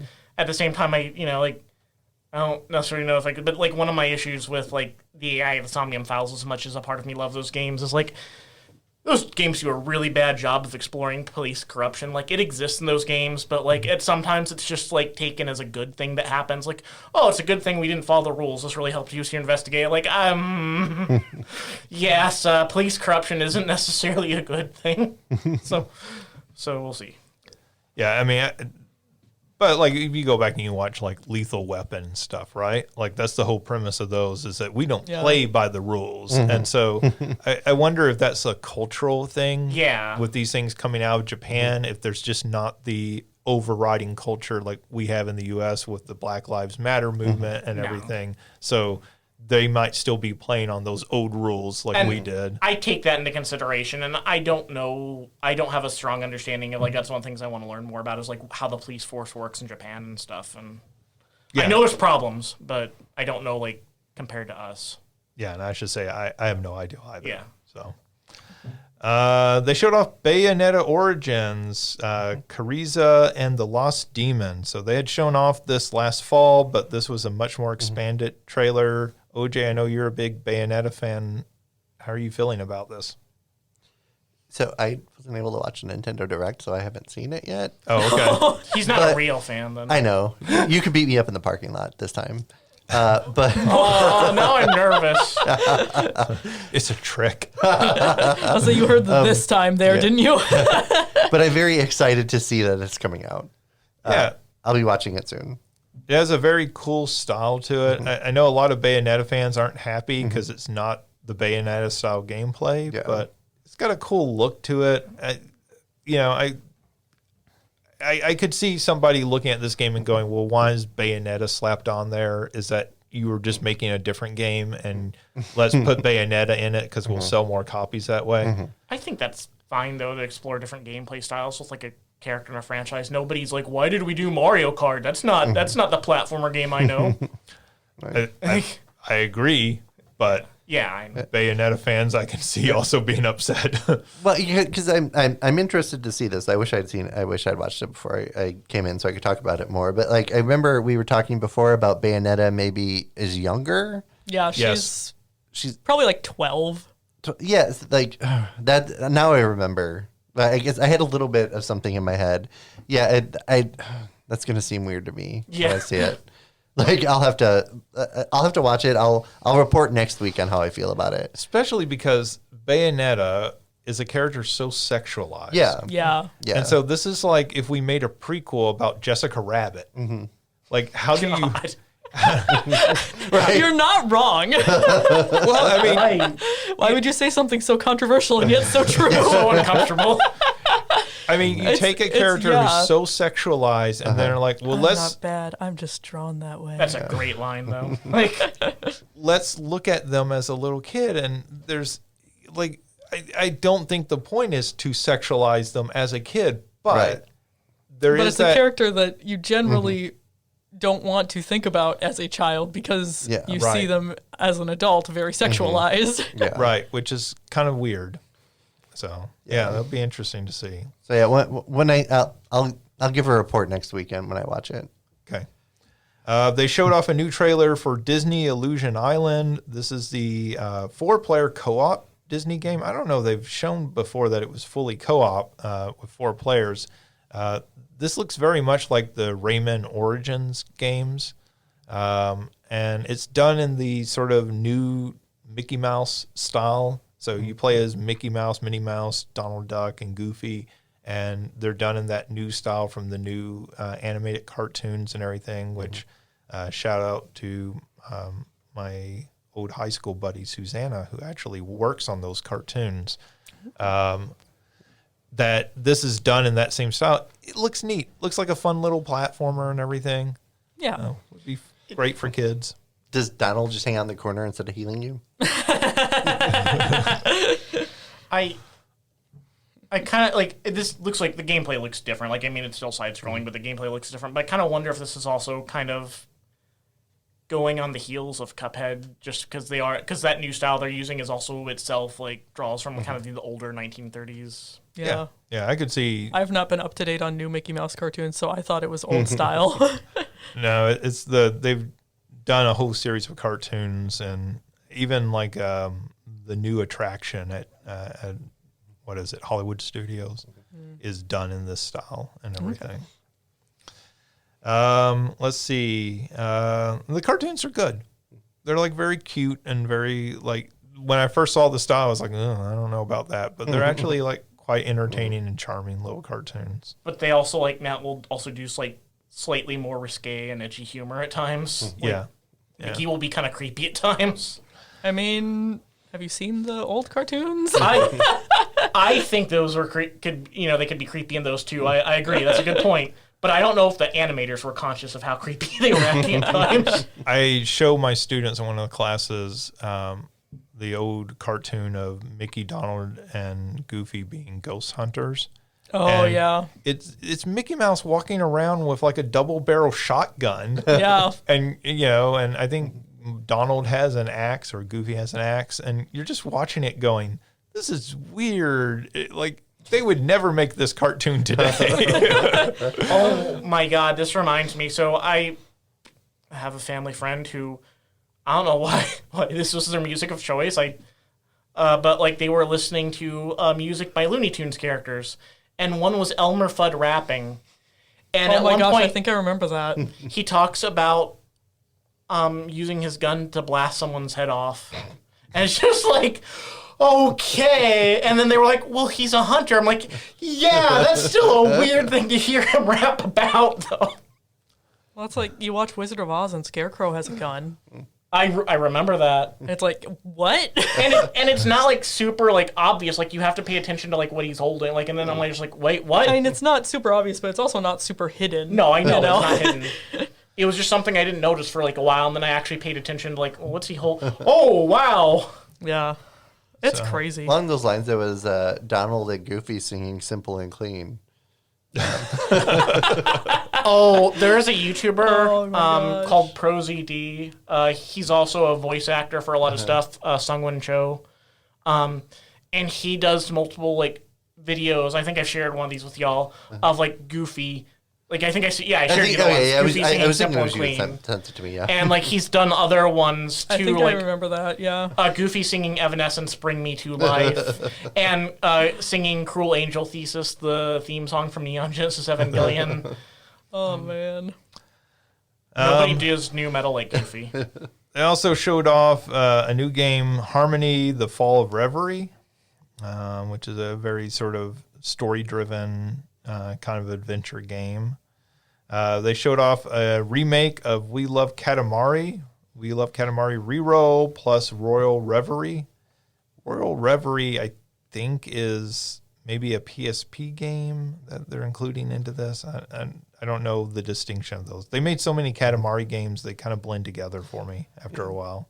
You know, I've never played one, but I've always like wanted to, but never enough to go out and get it. But I might do it with this. Same. These remakes, they made the other remake. I like the Katamari games. I don't know that you need to own multiple Katamari games, but like to play through one is a good experience because they're very unique, fun games. I always see ads for games on the phone that are kind of like a opposite one, where it's like you're controlling a hole in the ground and you have to get stuff, and then the hole gets bigger and bigger as you go through. So, Donut, what is that game called? It's not Donut Island. What is that? Donut is in the title.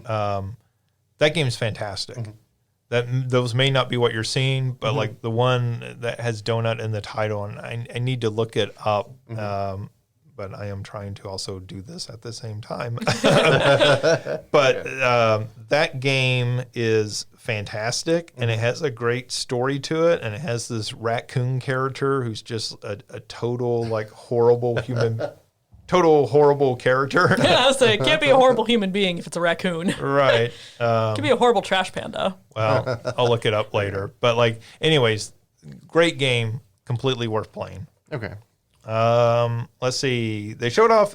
I just thought this was interesting. This is going to be a free-to-play game called Omega Strikers, which is basically a 3-on-3 air hockey game. And so you have 3 players on each side, but you look like you're standing on a giant air hockey table and you're knocking a puck around and everything. It looked fun. I mean, I don't know, since this is a free-to-play online multiplayer game, I don't know how much I'll actually play of it, but just the look of it looked really cool. And it seems like the sort of game they could actually make a local co-op version of and would probably do quite well. Let's see. Eternia Odyssey Origins Collection and Baton Kaitos 1 and 2. So 2 ports of old games coming to the Switch. They announced Advance Wars 1 and 2 Reboot Count is coming out basically a year after it was originally supposed to. The war in Ukraine, they never officially announced this, but the game was delayed due to the war in Ukraine because it is a game about using tanks to invade cities. And so they delayed it, and it looked like one of those games where they just didn't know what to do with it, and they might not ever release it. It is finally coming out about a year after it was originally supposed to in April. So those games are really good. If you've never played one of those before, they're quite fun little strategy games. So Alicia, they showed off more of Kirby's Return to Dreamland Deluxe. I am so excited. And most excitedly about this, I think, was that there's an entirely new epilogue that they're adding to the game. And I should say, I actually downloaded the demo of this and played it. So I haven't gotten to play it yet. I didn't put that into my list of what I played this week. I did download and play a couple of levels. I don't know how big the full demo is. It also has mini games in it, and so I did play some of those. Those mini games look like they'd be quite fun with a group of people. And the game itself is very pretty on the Switch. I never played it on the original Wii version, but I know it didn't look this good on the Wii, just looking at it. Well, so I'm curious, and they might have this in the full release and not the demo, but do they have a way to turn off the cel-shaded artwork? I did not go through the options. That's fair. So it wasn't presented to me as an option on booting it up. Because the two concerns that I saw a lot of was like, this game's already perfect on the Wii, so why are we gonna pay $60 for it again? And people not being a fan of the cell shading. And so they've absolutely addressed concern number one with adding this Magolor epilogue. And honestly, I don't expect them to have a way to turn off cell shaded. I think that's just something people are gonna have to live with, but I just was curious. It's a good looking game. Yeah, I mean, I'm really excited. For a 2D Kirby game releasing today on the Switch, this is about as good looking as you could hope for it to be, is my reaction. And I enjoyed it. What I played of it, it feels like a good Kirby game. Let's see. If you want to play even more Kirby, you can play Kirby's First Adventure, as Game Boy and Game Boy Advance games are coming to Nintendo Switch Online. So you can play old Game Boy games if you just have the base layer $20 subscription. If you upgrade to the $50 subscription, that already gets you all the extra stuff like Nintendo 64 and Sega Genesis games. That will also now get you Game Boy Advance games. They wrote out a bunch of games with this. Some very obvious ones like Tetris, and weirdly they did Super Mario Land 2, but not Super Mario Land. Huh. That's a choice. Well, Super Mario Land 2 is a more traditional feeling Mario game, so maybe that's the reason they did. But I love Super Mario Land 1 simply because it does feel like the weird, like, stepchild of the Mario franchise. Yeah, that's the charm of it. It's Yeah.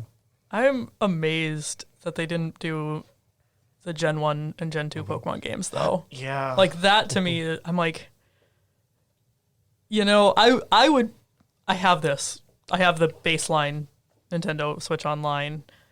I'm like, if I didn't have that, I would get that in a heartbeat to be able to play blue version and yellow version again.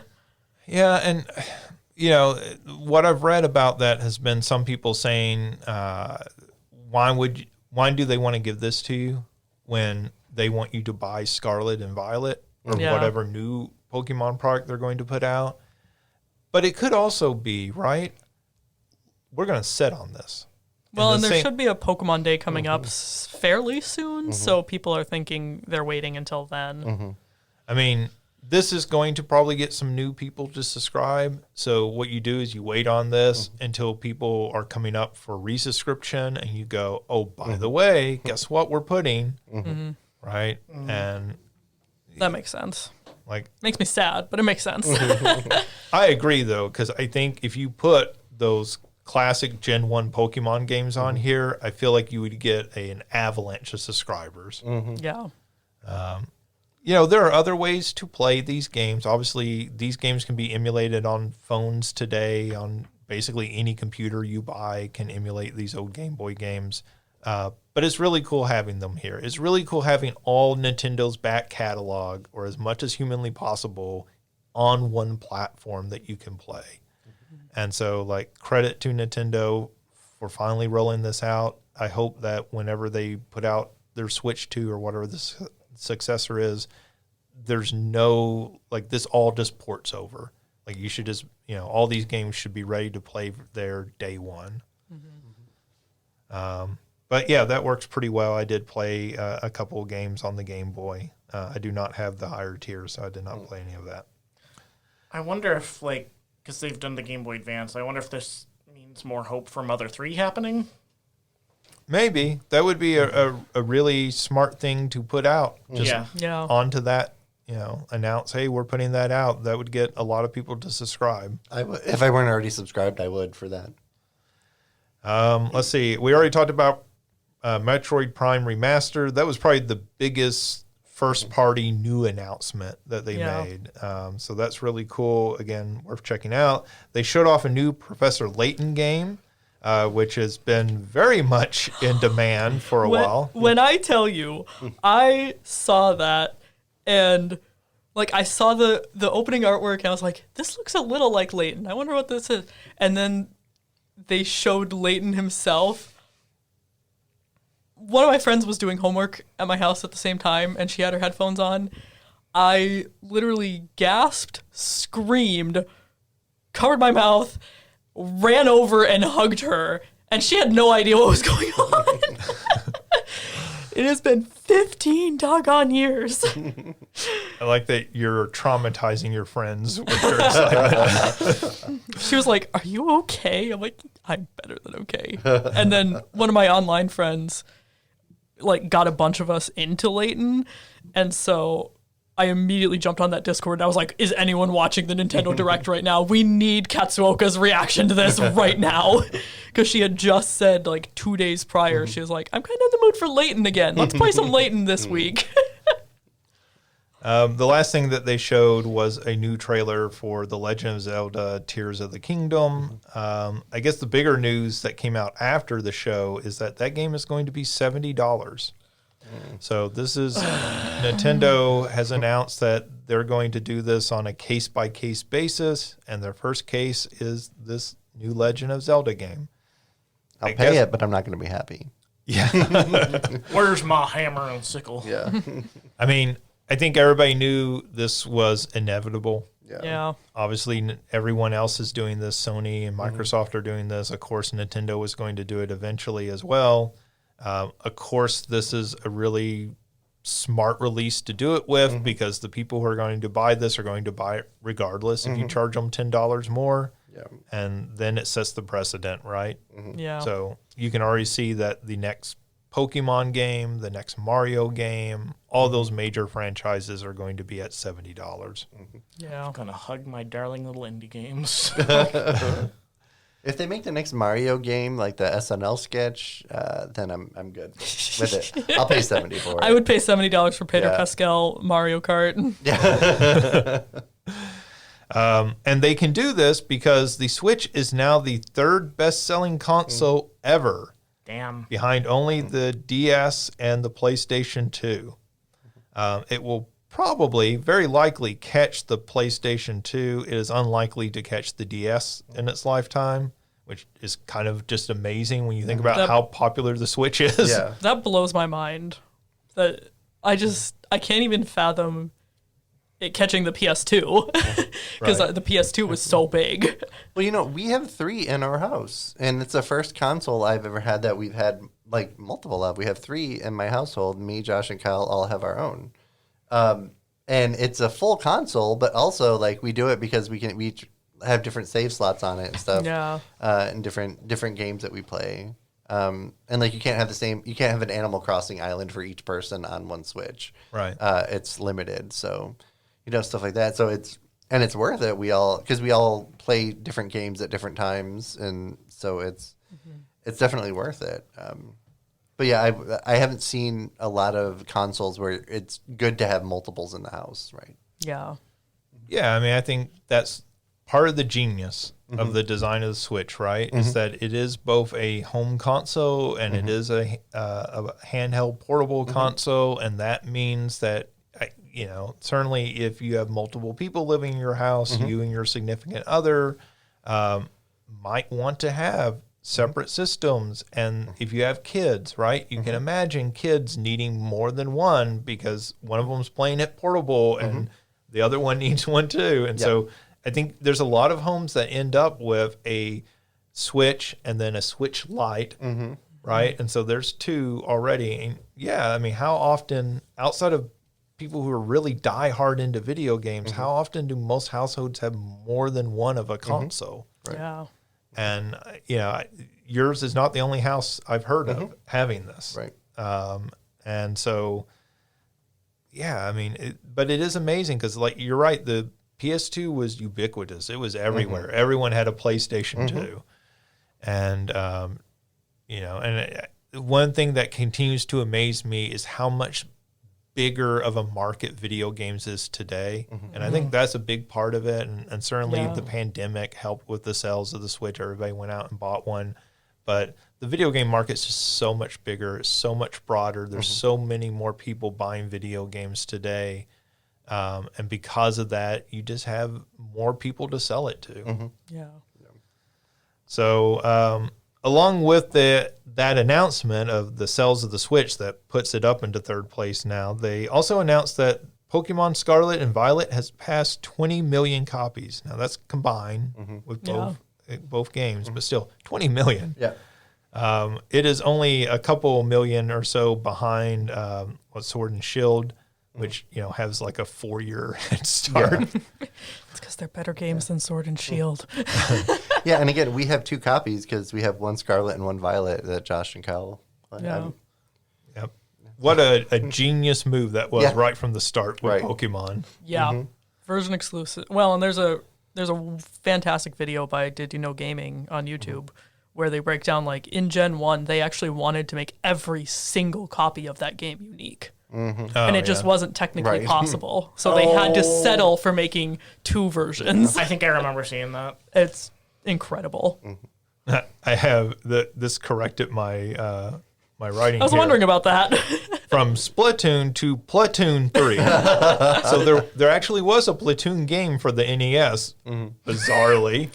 Based on the movie? Yeah, Wow. based on the movie. But this is about Splatoon 3, not Platoon 3. Though, hey, make a Platoon 3. I will play that. Is there a Platoon 2? So, no, they're just going to skip it. It's one of those types. But Splatoon 3 has passed 10 million copies already, which is, pretty big for that franchise. That franchise, as we talked about previously, just continues to grow. Each new Splatoon game is bigger than the last. When they get ready to launch a new Switch 2 or whatever it's going to be called, I would almost guarantee there will be a Splatoon 4 there at launch. It has almost become their Call of Duty franchise. We're going to just release a new one of these every few years, and they don't have to be all that different because you people love them. Yeah. And Nintendo Switch Sports, I thought this one was interesting. Nintendo Switch Sports has sold 8.6 million copies. And the reason I think that's interesting is that's a lot of copies for a game that no one talks about. Yeah. Yeah. That is putting it up there above some other big heavy hitters of the Nintendo Switch library, and nobody talks about that game. Like, people talked about it before it came out, and then it came out, and it feels like nobody ever spoke of it ever again. Yeah, we have it, and that's good. Yeah, and I think probably a lot of people got Wii Sports, and then they bought this, and maybe they didn't even play it. They're like, "Oh, I'll play this. This will be great." Or they played it once and was like, "Oh, it's not kind of the same," and then just like put it to the side. I think people bought it for parties. Yeah. Yeah. And, that's what Wii Sports eventually became. You only played it when people were over, and they probably bought this with the same mindset. Oh, when people come over, we'll play this, but it's not something I'm going to play every day. Yeah. Yeah. Like, that appeal has worn off of the franchise. So, let's see. There was an announcement that Detective Pikachu 2 is still in the works. This is the film, not the game. This is the film. Detective Pikachu 2 is still in the works, which is both sort of surprising and not, because it's not surprising because that first film was a pretty big hit. And so it made sense they'd make a sequel, but then they've done nothing with it. I feel like the first one really works as a standalone. I'm not sure what they would do with Detective Pikachu 2. But money. I'm down to see it. I'm just confused. Yeah, definitely. I don't know how much we want to get into this. Hogwarts Legacy came out this past week. It has received very positive reviews from the sites that did review it. Mostly those have been extremely positive. The main thing that I think is kind of interesting with this, we've talked about certainly J.K. Rowling and her anti-trans comments and all of that. And so I don't know that we need to go over that again. But this has really blown up into a sort of ugly inflection point in the game industry. It's sort of pitting people against one another in lots of ways that I think are not healthy and not very good for the industry as a whole. So some people chose to play this game. Some people chose not to play it. Some people in the video game journalism arena have chosen to cover this game, while others have said we are not covering it. Entire sites have said we're just not going to talk about this game. And I think both of those are valid choices. This is my opinion. This doesn't be anyone else's. But I think both of those are valid opinions. I see the reasoning behind both of them. You know, even if it's a controversial game, maybe you still cover it. The content that's controversial isn't so much the game itself, but the person behind the game. So I understand that makes it slightly different, and people are going to come at it with different feelings. But there's been a lot of attacks directed towards both sides over their reactions to this in ways that have, I guess, surprised me, because, you know, the idea that people were going to choose different paths. I'm going to play this game. I'm not going to play this game. You know, I expected that. I'm not in any real desire to play this game. And, you know, that's a personal choice. Again, I don't look down on anybody who does want to play it. But I'm also not attacking anybody who chooses to play it. And I'm not angry at them. And I'm also like, I would think it would be really weird if somebody attacked me for not playing it. And I guess that's the sort of controversy and ugliness that I noticed from this that really caught me off guard, surprised me to see happening. I've been in circles where I've seen this coming to a point, and so I was kind of expecting stuff like this to happen as I go through.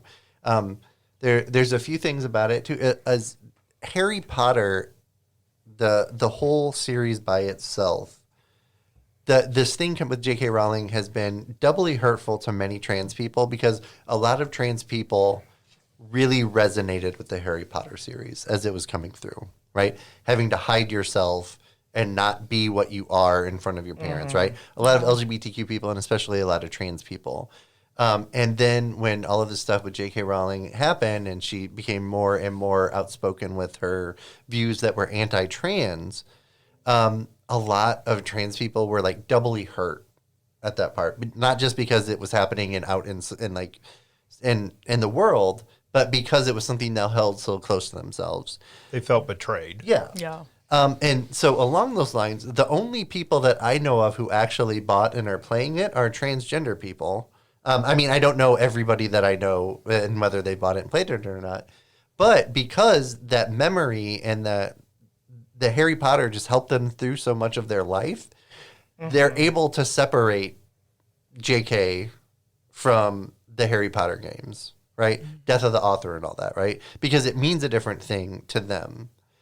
But like I knew multiple trans people that had like Harry Potter tattoos, and especially the, what's it called? The triangle, the Deathly Hallows. Yeah, the Deathly Hallows. I'm talking like 9 or 10 trans people I knew that had those tattoos. Some of them have gotten them removed because of everything that's happening with it, and some of them are still sticking with it because it means a lot to them, right? Right. And so what I would like to say to people is, I'm not going to tell you, I'm not going to buy it. I'm not going to tell you whether or not to buy it, but buying it puts something out into the world. And even if you don't support J.K. Rowling and her views, she sees it as supporting her if you buy it. So if you're going to buy and play this game, like, I can't stop you, but I would also say, hey, donate some money to a transgender organization. The same amount, or if you can afford it, twice the amount, right? There's Trans Lifeline. The amount of trans people that are having some type of crisis right now because of this is increasing. So services like Trans Lifeline are going to be getting more calls. So help them with that. If you're buying this, you're putting stuff out to the world. Also put stuff out into the world that is pro-trans people. And that would be what I would say to people. If I can add to that too, because I also think one of the things that I haven't seen talked a lot about is really the anti-Semitism in the game. With, you know, the way that J.K. wrote the goblins, it's very coded with the Jewish community. And now it's, okay, the evil, greedy goblins and are trying to take out the pure blood wizards. And it's just all a little icky. A lot icky. Right.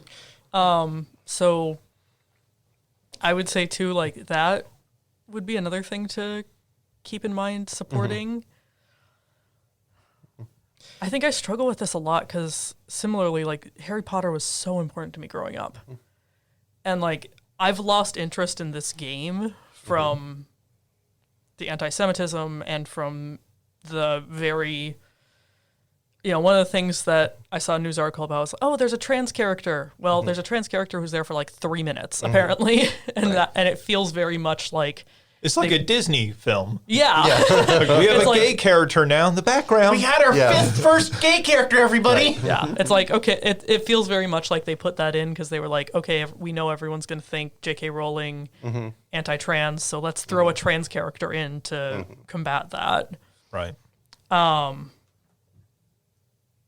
also don't think it's okay to be attacking people who are choosing to do it. We talked about this a little bit earlier where like as a performer, I don't have to disclose everything about who I am to my audience. I think similarly, people should be able to make that choice. OJ, you brought up people who have kept those tattoos because they're choosing to go with death of the author. Everything around this, I'm not surprised by the ugliness because I've been in Twitch streams where the streamer gets hate rated. And so I've seen the kind of crap that, even I tend to stick to pretty wholesome Twitch streams. So I want to be all like, Twitch doesn't have that. Twitch totally has that. Yeah.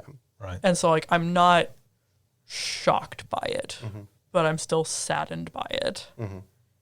And I know we all learned it when we were 5. If you don't have anything nice to say, don't say anything at all. Yeah. You don't want these people to be streaming Hogwarts Legacy, then don't watch their stream.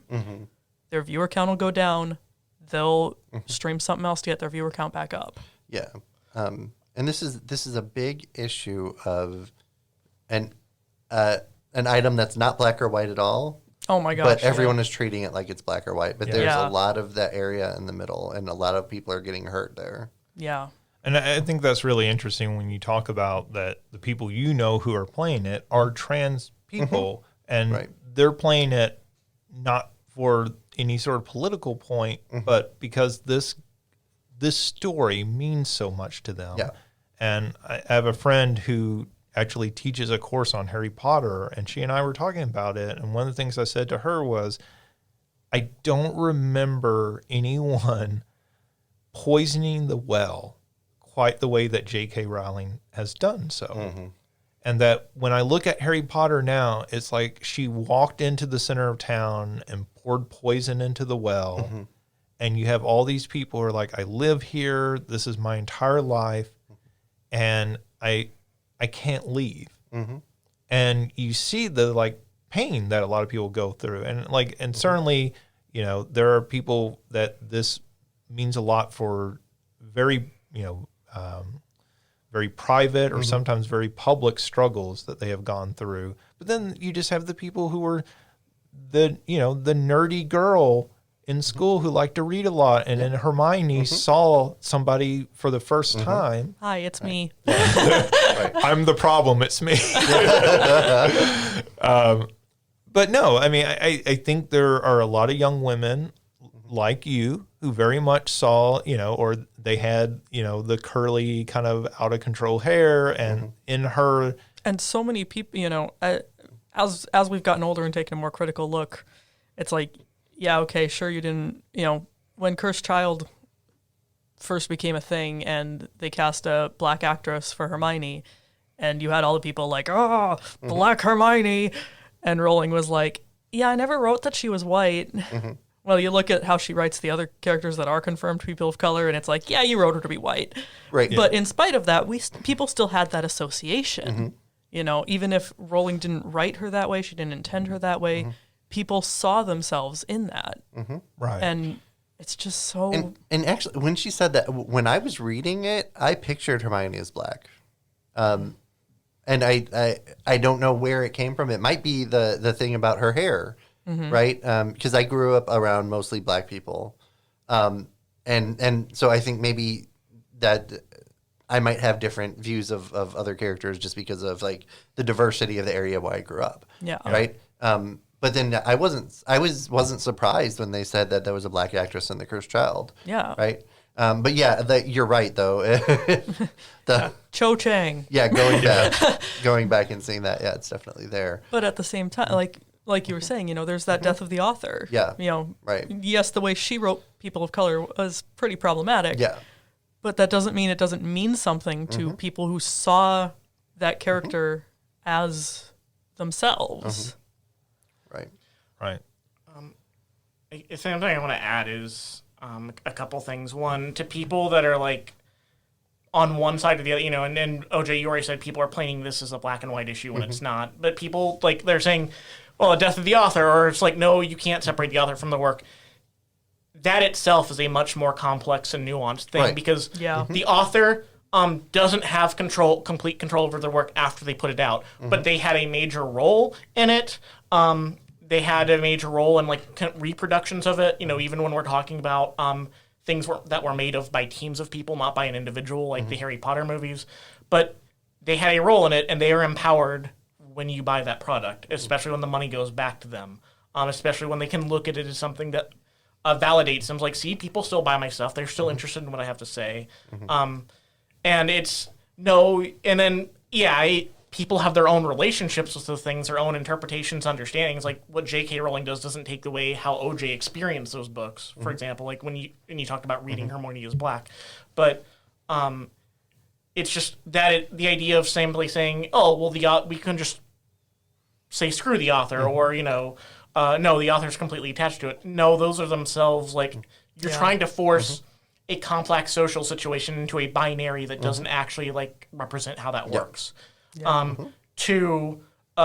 The other thing I wanted to have to say is, Alicia, you already brought up like one of the main things I wanted to say, like that was like the anti-Semitism and how gross that is. This also gets talked about, and so I would do a trigger warning on this video, and I can't remember, it might have a trigger warning itself, but Jessie Gender, also called Jessie Earl, in some articles, she's a trans woman who did say, if you are buying this, you are supporting J.K. Rowling in some sense. And J.K. Rowling retweeted that and Jessie Gender, or Jessie Earl, she got a huge amount of harassment for it. And she recently did a 3-hour video that I think, if long as a person can watch it, and then, again, trigger warnings involved, goes into very in depth in terms of how what J.K. Rowling did affected her, how what J.K. Rowling has done at large has affected trans folks, including a person who often works with Jessie Gender on their content, talks about what it's like to be a trans woman who grew up needing Harry Potter and then now being scared of Harry Potter fans and now seeing Harry Potter images associated with hate and how traumatic that is. And also they do talk about the game itself and what the team did, but also where the team failed a lot.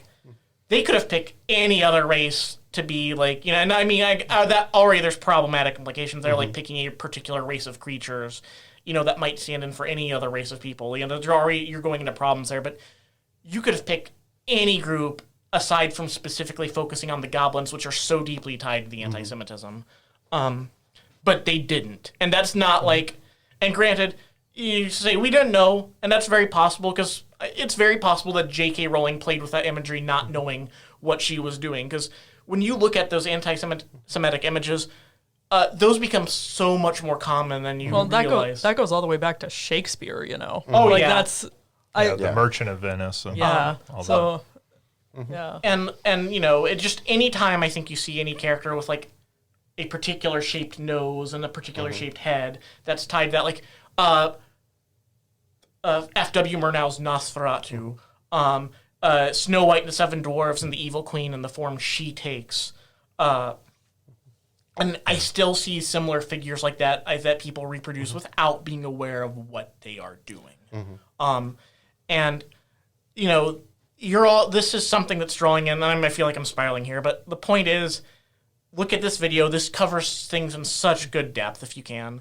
And the third thing I want to say is that for people that want other spaces or want to find new things to like move out of this, there are other specific fantasy things that don't have the same toxicity. I'm not going to say that there's no toxicity in the fan base, but that have more compassionate, supporting creators, and that have more compassionate, supportive representations since then. Like, so for example, I know I'm a huge Owl House fan. I know if you use an opportunity, I can't bring it up, but this is a show with a main protagonist who is bisexual and Latinx, and there's representation beyond her. There's characters that are asexual. There's a character that is non-binary that uses they, them pronouns and is voiced by a trans masculine non-binary voice actor. And so there's representation there in a way you won't get out of Harry Potter. There is other fandoms now that you can go to. So to anybody that's looking for a new thing to get into, I think one thing I would recommend is, I'm not going to tell people you can't go to Harry Potter, but if you aren't already in love with it and into it, maybe look elsewhere, because there's other things. I hope I made sense in my time. Yeah. Yeah, I think, just to kind of reiterate, I think we want to be very, I don't think it's helpful to yell at people. Mm-hmm. Right. I don't think it's helpful to yell at people about the media they consume. I think it's helpful sometimes, as Ryan, you just did, making suggestions. Here's some other things, you can check out and everything. I think, OJ, your suggestion, which you've been suggesting for quite a while, I think a trans friend of yours had suggested that if you're going to buy this game, make a donation to a charity, nonprofit that supports trans people in some form or fashion. I think the thing is to be consciously aware when you consume media, and then also how that might affect people, right? Like we have a guest on this show on a regular basis who is a trans person, right? She has talked about that openly on the show as how she interacts with games and stuff. And so I think the thing is to keep in mind how your consumption of media might affect those around you, and just be aware of that, so that even if you don't feel like you have a problem, be aware that other people, it may be affecting them. Mm-hmm. Yeah. And when you do consume a piece of media, also be willing to critically engage with it. You can enjoy something on the merits of what's good about it, but also be critically aware of what's problematic about it. You are not being a bad fan or disloyal to something. Like, that's a bad mindset I don't want to take anyway. But because I know there was I remember reading an essay once about how people on fan forums for Game of Thrones would get really defensive anytime somebody called out a problem with it. Sure. You can like something and still admit there are flaws with it. Right. I like Steven Universe, but there is flaws in how it, in the way they use the gems sometimes as allegories to talk about issues concerning race.